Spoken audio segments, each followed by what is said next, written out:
everybody? Welcome back to another interview on my channel. Today I'm honored to be here with Ben Crump. He's been working with Trayvon Martin's family, George Floyd's family, and other families that has suffered from social injustice in the United States.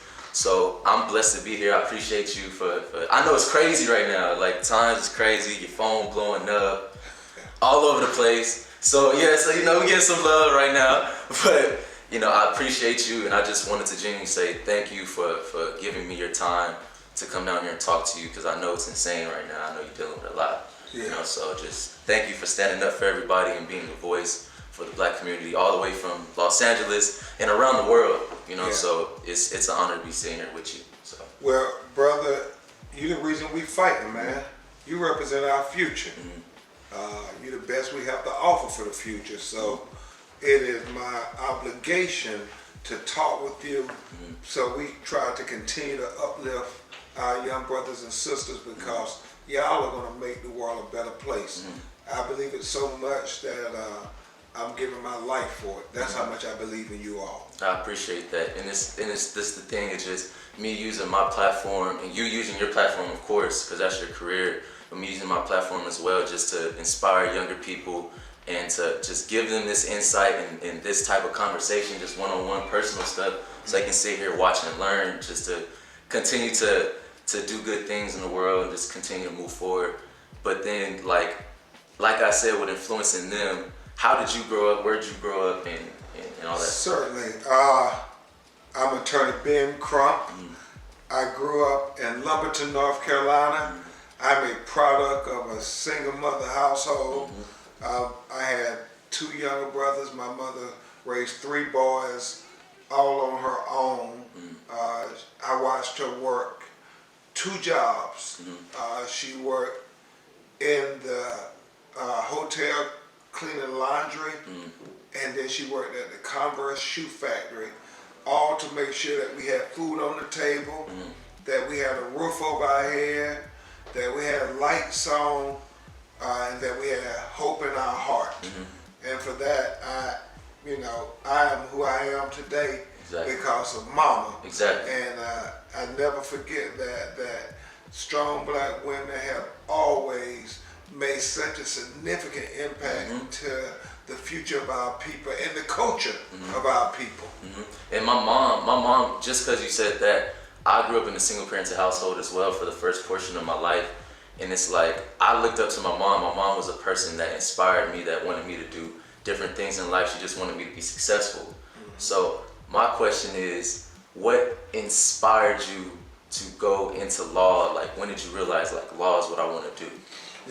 It's now becoming a famous folklore. I wrote a book, Open Season, The Legalized Genocide of Colored People, and I started the book off talking about why I became a lawyer. As well, Anthony, and most newspaper articles and magazine articles that profile me, they always have that story there. And it's real simple, man. Growing up in rural North Carolina, it was kind of segregated and redneckish. Brown versus Board of Education, 1954, all deliberate speed. Took North Carolina about 25 years before they integrated completely. They integrated the high schools first, but then finally they started integrating the middle schools and the elementary schools. And so it was when I was in the 4th grade, 9 years old, they bussed us over to the white school across the tracks in the white neighborhood. It was a new school, new facilities, new books, new technology, new everything.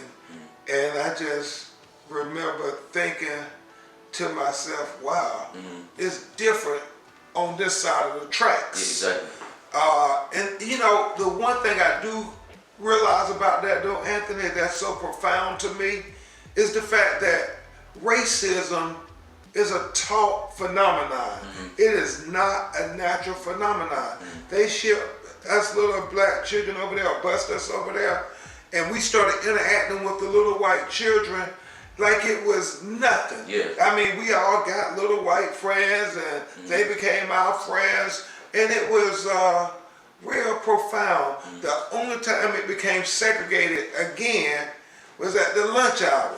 And that was because all the poor children, we had to get free lunch because our parents couldn't afford to give us money to buy lunch every day, while most of the white children, they could go get a la carte lunch and buy their lunch whatever they wanted. Stuff like cheeseburgers and milkshakes and pizza. Things children really want. Other than, you know, as black children, we weren't complaining though, because, you know, the superintendent of schools, they provide a hot meal for us. It was whatever they thought was of nutritional value that was never as appealing as that milkshake and those burger and fries. Exactly. But it was that one day, I remember it literally like it was yesterday, Anthony.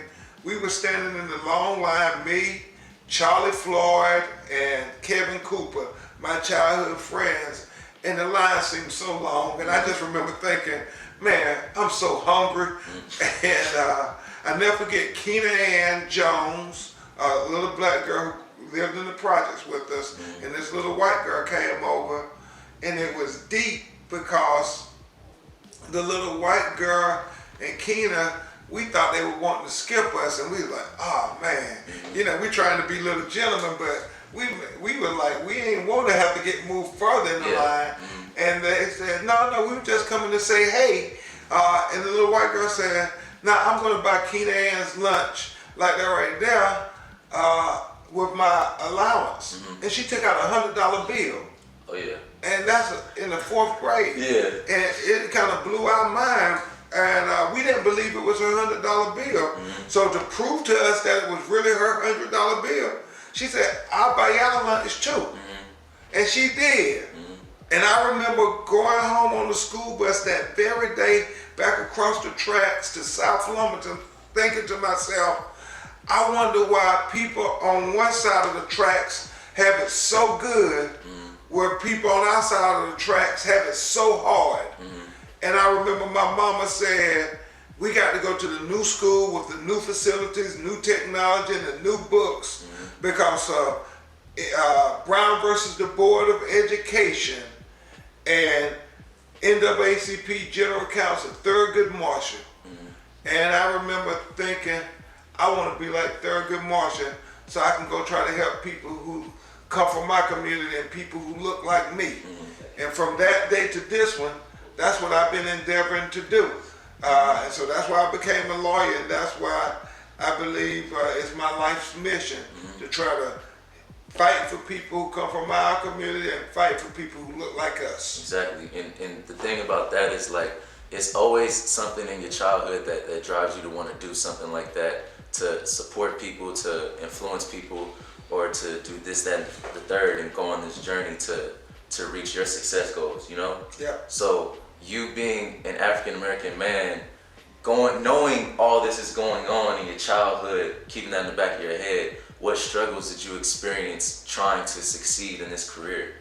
Well, you know, it was a struggle, but a struggle can be an opportunity depending on your perspective. And it really does come down to perspective.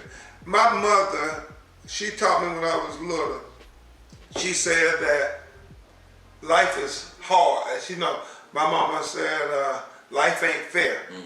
Life is hard. You make it fair by what you bring to the table. And if you don't bring anything to the table, don't expect anybody to let you sit down at the table. Exactly. And so she indoctrinated that into my mind over and over again. You gotta bring something to the table, gotta bring something to the table. And for us, it was education. Education, you bring education to the table, and that gotta let you sit down at the table. So whatever struggles, the racism, even to this day, you know, you go in courtrooms and you have racist judges, racist, you know, opposing lawyers and so forth. And what I always say is this here, Anthony, man, they teach us in first year law school about precedents. I don't know if I believe it, but they teach us over and over again, everything got to be based on precedents. Precedents. Because you got to have a precedence to base what you're doing for the future on and so forth. And I just think if it was based on precedence, then we would still be in slavery. We would still be 3/5 of a person. But so I think it has to be qualified. It's based on precedence, either what is going to happen in the future or what you don't want to happen in the future. But I do think there's some validity to precedence, giving you a clear vision of what the future can be. Exactly. And I think about the fact that the precedence for our people is one that no matter what they throw at us, I mean, we overcome it. I mean, we overcame slavery. We overcame the Middle Passage. We overcame Jim Crow. We overcame Dred Scott decision. We overcame Plessy v. Ferguson. We keep overcoming no matter what they throw at us. We as a people overcome it. So that's the precedence I choose to focus on to be my North Star for the future. I don't care whether it's George Floyd, I don't care whether it's Breonna Taylor, I don't care whether it's Ahmaud Arbery, I don't care what the case is. We're going to overcome whatever racism and discrimination they have for us because precedence tells us we're going to overcome it. Exactly. One thing I admire about you and that you just proved is like your mental strength through all this stuff. Like you've dealt with George Floyd's family, you dealt with Trayvon Martin's family, and that's just on the list on the top of my head. And you've dealt with all these other people, some, you know, and I feel like you do a good job of keeping yourself content and actually just going out and handling the situation. But my question is, how do you do that? Like, how do you maintain your mental state with dealing with all these catastrophic situations? You know, I'm often asked that question about, you know, not only how do you keep doing it, but why do you keep doing it? You know, the odds are always stacked against black people achieving equal justice and equal access and opportunity to the American dream. You know, why do you keep doing it? And for me, I just think back to my grandmother, who was my everything in life. My mom worked 2 jobs. My grandmother ended up raising me in large part. But I think back to her, and I think back to her grandmama and grandparents who were slaves, and how they never gave up on a better future for us children.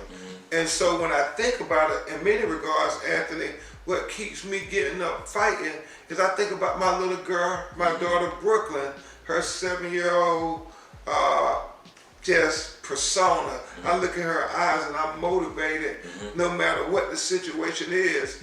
And I know our grandparents and great-grandparents didn't give up on us, so we can't give up on our children. Exactly. And anytime you get tired and you get frustrated, I just think about Brooklyn and I think about other little children, my nieces, nephews, cousins, and I just conclude they worth the fight, man.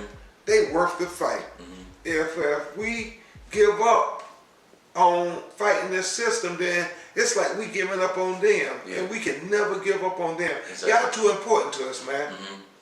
I appreciate that, and it's with just keeping on the fight and just continuing to just go at them, just hit them with facts, hit them with this, hit them with laws, hit them with all this stuff. When George Floyd passed, it sparked not only madness in the United States, but across the world. People talking about, people in Australia, London, all these other countries talking about Black Lives Matter and other movements such as like defunding the police. And how do you feel about the defunding the police situation movement that they have going on? Well, I think we have to get community partners together with law enforcement and government leaders, and we got to figure out a solution. I don't know if defunding the police are the solution, but we got to try to have a solution there, and this is the opportunity that we must seize the moment to change the culture and the behavior of policing in America. If we miss this opportunity, I don't know when we'll ever get it again. And so we got to really try to come together as a people and figure this out. Okay, so you're just coming together as a community. Not community partners and law enforcement. Okay. I mean, when I say community partners, I'm talking about people from our community, civil rights leaders, elected black officials and things, trying to figure out what is the path forward for us to prevent these hashtags.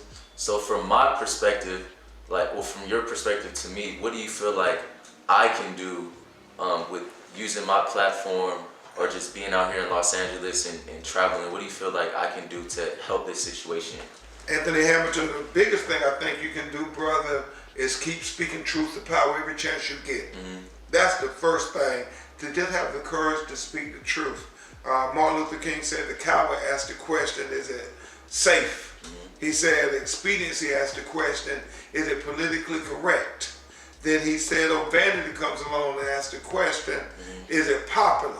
But then Dr. King said conscience comes along and asks the question, is it right? And he concluded that there comes a time when one must take a position that's neither popular nor politically correct or not even safe, but one must take a position because their conscience tells them it is the right thing to do.